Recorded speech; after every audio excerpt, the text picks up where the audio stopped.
ఏమో సాఫ్ట్వేర్ రాజధాని చేయి, ఇంకొకటేమో హార్డ్వేర్గా ఉన్నటువంటి ఇండస్ట్రీస్ని తీసుకురా, సాఫ్ట్గా ఉన్నటువంటి సినిమా ఇండస్ట్రీస్ లాంటి వాటిని తీసుకొచ్చి ఇలా డీసెంట్రలైజేషను డెవలప్మెంట్ని చేయాలి, అంతేగాని మీ థాట్స్ని కాదు చేయాల్సింది. సో ఖచ్చితంగా ఇది it will never work out. As a citizen of Andhra Pradesh, Chandrababu Naidu garu మంచోళ్ళ, జగన్మోహన్ రెడ్డి గారు మంచోళ్ళ అంటే ఏం చెప్తారు? వ్యక్తిగతంగా నా అభిప్రాయంలో నేను చంద్రబాబు నాయుడిని చాలా దగ్గరగా చూశాను. అంటే పాలసీస్ అవి వింటాను, నేను మాట్లాడటం కాదు, కానీ జగన్మోహన్ రెడ్డిని కూడా క్లోజ్గా అబ్జర్వ్ చేశాను. జగన్మోహన్ రెడ్డి ఏంటి అంటే నమ్ముకున్న వాళ్ళు ఎలాంటి వర్స్ట్ యాటిట్యూడ్ అయినా సరే వాళ్ళని ఒక్కసారి జగన్మోహన్ రెడ్డి నమ్మాడు అంటే వాళ్ళని ఎప్పటికీ వదలడం, ఎంత దూరం వెళ్ళే వాళ్ళ కోసం హెల్ప్ చేస్తాడు, హెల్ప్ చేసిన వాళ్ళకి మళ్ళీ హెల్ప్ చేస్తాడు. చంద్రబాబు నాయుడు గారు ఏంటంటే వాడుకొని వదిలేయటంలో ఆయన గిన్నిస్ బుక్ ఎక్కాడు. సో ట్రస్ట్ వ్యక్తి కాదు ఆయన మనుషుల్ని నమ్మడు. ఆయనకి లుక్రేటివ్ అంటారు ఇంగ్లీష్లో ఒక పదం, లుక్రేటివ్ మైండ్. ఆల్వేస్ ఒక మాట మాట్లాడాడు అంటే తనతో నాకు ఎంత లాభం ఉంటుంది, సో ఇతనితో నేను పక్కన కూర్చోబెట్టుకున్నంటే తనతో నాకు లాభం ఎంత ఉంటుంది.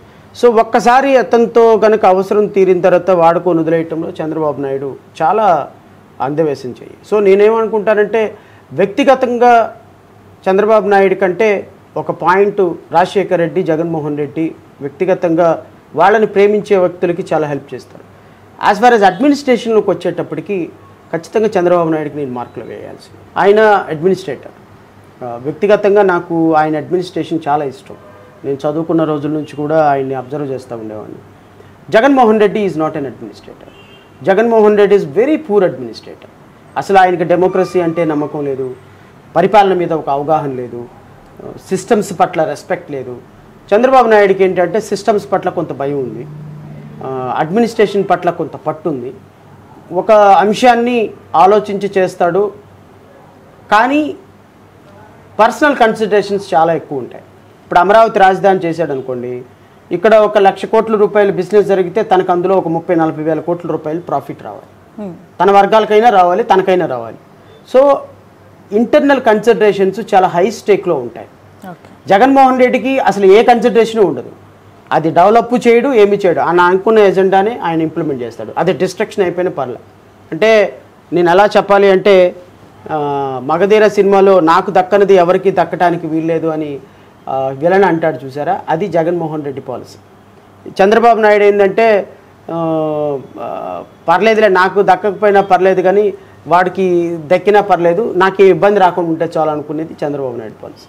సో వీళ్ళిద్దరిలో పర్సనల్గా ప్రొఫెషనల్గా నేను చూసినటువంటి వేరియేషన్స్ అయితే జడశ్రవణ్ గారు పార్టీని పెట్టారు, ఫ్లోట్ చేశారు, టికెట్లు అనౌన్స్మెంట్ ప్రచారం జరుగుతుంది. అఫ్కోర్స్ గెలవాలని అందరూ అనుకుంటారు, అధికారంలోకి రావాలనుకుంటారు, కానీ ఇప్పటికిప్పుడు మీరు అడుగులు వేస్తూ ఉన్న పార్టీ అధ్యక్షుడిగా కొనసాగుతూ ఉన్నారు. ఓపెన్ సీక్రెట్, మీ ఇక్కడ గ్రౌండ్ రియాలిటీస్ ఎలా ఉన్నాయో కూడా మనం చూస్తున్నాం. ప్రస్తుతం ఉన్న 2024 ఎలక్షన్ సినారియోలో ఏ పార్టీ అధికారంలోకి వస్తుందని మీరు అనుకుంటున్నారు? ప్రజల మద్దతు అంటే ఇప్పుడు బస్ యాత్రలని జగన్ది చూస్తున్నారు, అటు చంద్రబాబు నాయుడు గారు సభలు చూస్తున్నారు కదా, ఏమనిపిస్తోంది? ఒక 2 months బ్యాక్ వరకు నాకున్న గ్రౌండ్ రియాలిటీ ఎన్డీఏ అంటే తెలుగుదేశం పార్టీకి చాలా ఎడ్జ్ ఉంది గెలవటానికి. వాళ్ళు 120 seats తోటి వాళ్ళే పవర్ గెయిన్ చేస్తారని అనిపించింది నాకు. ఒక 2 నెలల్లో కంప్లీట్గా చేంజ్ వచ్చేసింది సిస్టంలో, పొలిటికల్ సినారియోలో. చంద్రబాబు నాయుడు, నారా లోకేష్ చాలా పార్టీని డ్యామేజ్ చేసే కార్యక్రమాలు చేశారు. ఎన్డీఏతో బీజేపీతో వీళ్ళు పెట్టుకున్నటువంటి పొత్తు, మరి ముఖ్యంగా జనసేనతో పెట్టుకున్నటువంటి పొత్తు వీళ్ళని 40 నుంచి 50 సీట్లకి కింద పడేసింది. అంటే వీళ్ళ మధ్య కోఆర్డినేషన్ లేకపోవటం, జనాల్లో ఓట్లు ట్రాన్స్ఫర్ అవ్వటానికి అవకాశం కనిపించటంలా, భారతీయ జనతా పార్టీకి అభ్యర్థిని ప్రకటించిన దగ్గర తెలుగుదేశం వాళ్ళు ఓట్లు వేయటంలా, వేయకూడదని డిసిషన్ తీసుకుంది. జనసేన కార్యకర్తలు ఉన్న చోట తెలుగుదేశం పార్టీ కార్యకర్తలు ట్రాన్స్ఫర్ అవటంలా, ఈవెన్ పవన్ కళ్యాణ్ కూడా గెలుస్తాడా లేదా అని డౌటు నాకుంది. ఈ నెల 15 రోజుల్లో జగన్మోహన్ రెడ్డి సిద్ధం సభలను పెట్టి అప్పర్ హ్యాండ్ సాధించాడు అనిపించింది. ఇప్పటికిప్పుడైతే ఎలక్షన్ జరిగితే, ఏది మీరు నన్ను ఇంటర్వ్యూ చేసే టైంకి ఎలక్షన్ జరిగితే మాత్రం ఒక 25-30 సీట్లతోటి జగన్మోహన్ రెడ్డి బయటపడిపోతాడేమో అని అనిపిస్తున్నా. 100-110 సీట్లతోటి. ఓకే, బహుశా ఇది పెరగచ్చు, తగ్గవచ్చు, మళ్ళీ ఎన్డీఏ మళ్ళీ పుంజుకోవచ్చు. బట్ పుంజుకునే అవకాశాలు మాత్రం చాలా తక్కువ కనిపిస్తున్నాయి.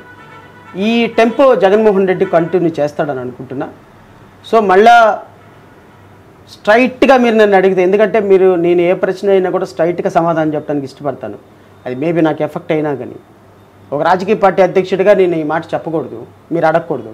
బట్ అనివే మీరు అడిగారు, నేను చెప్పాలి. ఎందుకంటే నేను గెలుపు కోసం రాలేదు, మార్చడానికి వచ్చారు. మార్పు కోసం కూడా రాలేదు. 200 నియోజకవర్గాల్లో 5,000 ఓట్లు వస్తే 10 లక్షల ఓటింగ్. ఈ 10 లక్షల ఓటింగ్ తోటి నా ప్రయాణం మొదలు పెట్టాలని వచ్చిన వ్యక్తిని నేను. సో నాకు గెలుపు మీద ఆశ లేదు, ఓడిపోతారనే భయం అంతకంటే లేదు.